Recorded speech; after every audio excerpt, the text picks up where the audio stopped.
ভারতবর্ষে গণতন্ত্র বলে কিছু নেই। একটাই রাজনৈতিক দল, একটাই পার্টি, একটাই গভর্নমেন্ট, সবাইকে গ্রাস করে ফেলেছে একেবারে গ্রহণ। ভারতবর্ষে গণতন্ত্রে গ্রহণ লাগিয়েছে, সবাইকে গ্রাস করে ফেলেছেন। আর এখন বলছেন হ্যান কারেঙ্গা ত্যান কারেঙ্গা। আরে মানুষ ভাবে এক আর হয় আর এক। আমি চ্যালেঞ্জ করছি বিজেপি পার্টিকে আর বিজেপি পার্টির ওই দিল্লির বজ্জাত নেতাগুলোকে, গুন্ডা নেতাগুলোকে, দাঙ্গাকারী নেতাগুলোকে।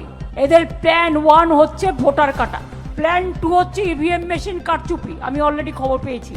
নাম্বার 3 ভোটগুলো যখন দেখবেন কাউন্টিংয়ে বেরোবে, আমি আগে থেকে বলে দিই, সতর্ক করে দিই, বিজেপির সিটগুলো আগে দেখাবে, আমাদেরটা পরে দেখাবে, যাতে মানুষের কাছে ভুল বার্তা যায় আর অফিসারদের ম্যানেজ করতে পারে, ম্যানিপুলেট করতে পারে, যাতে তারা ভয় পায়। আর গদি মিডিয়া তো আছেই, পেছনে গদি নাই কিন্তু মালিক গদি।